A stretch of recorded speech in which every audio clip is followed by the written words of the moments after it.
Goddag, velkommen til den GTV Ludvig. Jo, tak. Det blev til en 2-1 sejr i dag over GVI. Ja. Hvordan føles det at vinde 2-1 over andenpladsen? Jo, det var meget dejligt, men de lagde et rigtig højt pres på os gennem hele kampen. Her på DVG TV har vi udkåret dig til kandidat til Man of the Match, på grund af at du virkelig holdt draget ind i kampen med et par flotte redninger. Hvad synes du selv om din egen præstation? Jo, jeg synes den var rigtig god i dag, synes jeg faktisk. Ja. Er det en af de bedste kampe i dragertrøjen? Jo, det må det jo nok en af dem. Ja, det vil jeg nok sige. Eller med en lille hurtig reaktion på kampen. Hvordan synes du selv din præstation var? Meget mixet. Jeg synes, vi spillede en god kamp. Der var ting, vi kunne gøre bedre, men det må vi jo øve på træningsbanen.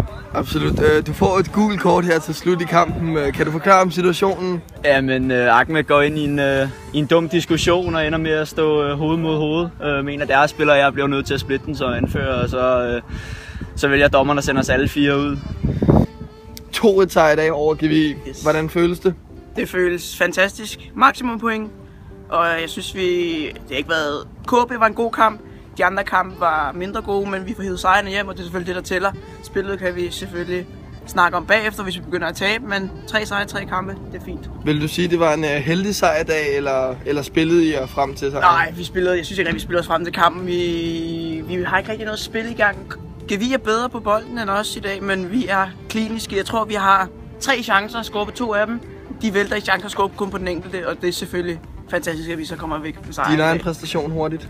Knap så god. Ikke så god. Hvad tror du var skyld i vandt i dag? Vi scorede på vores chancer. Vi kunne ikke score, de scorede for sent, og så... De scorede simpelthen for sent, ja. Hvis de havde scoret 10 minutter ind, så tror jeg, vi kunne have set på nok en uafgjort. Ja. Men... Så kynismen vandt over boldspillet i dag? Det gjorde det. Tak for reaktionen.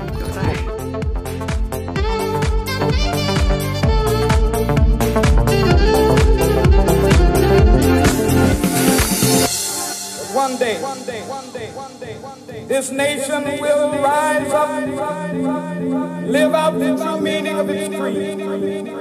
I have a dream that one day on the red hills of Georgia, sons of former slaves and the sons of